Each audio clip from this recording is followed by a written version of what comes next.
गुरुजी, बिहार में दहेज तो एक समस्या है, उससे बड़ी समस्या हिंदी मीडियम है।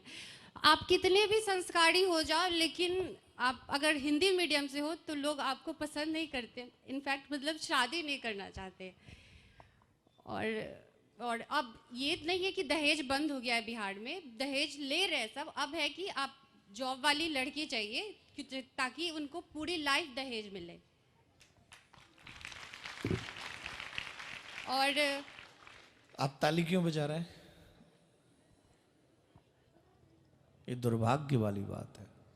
इसका मतलब है, एक बात तो कंफर्म है, अभी तक जो लोग ये कह रहे थे ना कि बेटियों को बराबर का हिस्सा चाहिए, एक बात समझ लीजिए, अब बेटियां बेटों से आगे निकल गई हैं।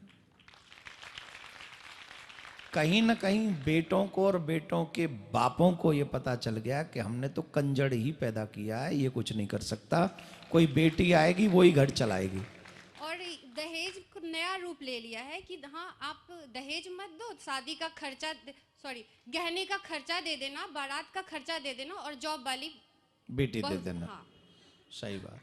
तो इसका मतलब है बेटा ही कायर हुआ ना, हाँ। बेटा ही बुजदिल तो हुआ। वो लोग अपने बेटे को इसीलिए पढ़ाते हैं ताकि उनको जॉब तो वाली उसने पढ़ लिख के कौन से बैंड बजा लिए? अगर उसको दहेज ही चाहिए और ये एक्सपेक्टेशन के साथ कि मुझे अपनी पत्नी की कमाई का ही भोजन करना है, तो इस ऐसे बेटे से तो विवाह ना ही हो, ज़्यादा बेटर है मेरी समझ से। अगर अगर अगर अगर बेटी पढ़ी लिखी है और जॉब कर रही है तो निश्चित उसे ऐसे बच्चे से शादी करनी चाहिए जिसे दहेज नहीं चाहिए। अगर वो पढ़ी लिखी है, जॉब कर रही है, तो उसे अपने ऊपर इतना कॉन्फिडेंस होना चाहिए कि मैं अपना खुद का कमा रही हूँ, मैं इस लायक भगवान ने बनाई हूँ कि मैं उसका भी पेट भर सकती हूँ, लेकिन ऐसे निकम्मे खानदान में मैं नहीं जाऊंगी जहां मेरे बाप से दहेज मांगा जाए। ये बेटी को कॉन्फिडेंस होना चाहिए और ये बेटी के पिता को कॉन्फिडेंस होना चाहिए कि मेरी बेटी अगर पढ़ी लिखी है तो अपना काम चलाएगी, अपने घर को भी चला सकती है। तो मैं एक संपन्न, न चाहकर, वो धन से आजकल लोग संपन्न मानते हैं, मैं संस्कार से संपन्न कह रहा हूँ। इसी किसी घर में बेटी का विवाह करना चाहिए जो बेटा कर्मठ हो, चाहे कम सैलरी हो, चाहे कम पढ़ा लिखा हो। फिर ऐसे पढ़े लिखे बच्चों के मुंह पे तमाचे पड़ेंगे खींच खींच के, ऐसे ही कि ये ले दहेज। यहाँ एक्शन अब कहीं ना कहीं बेटियों को लेना पड़ेगा। आप ये सोचें ये समाज सुधर जाएगा, ये नहीं सुधरने वाला। ये समाज इस समय भेड़िया का रूप बना चुका है। ये बेटियों के प्रति कोई इसकी मतलब बातें करेंगे, सब बड़ी बड़ी बातें करवा लो, किसी से भी कितनी भी बड़ी बातें करवा लो, लेकिन जो जेन्युइन चीजें हैं उनकी तरफ इनकी कोई पहल नहीं है। अब बताइए, लोग कहते हैं सामूहिक विवाह हो रहे हैं, सामूहिक विवाह किन के होते हैं? गरीबों के ही ना सामूहिक विवाह होते। क्यों नहीं पैसे वालों के विवाह सामूहिक हो रहे हैं?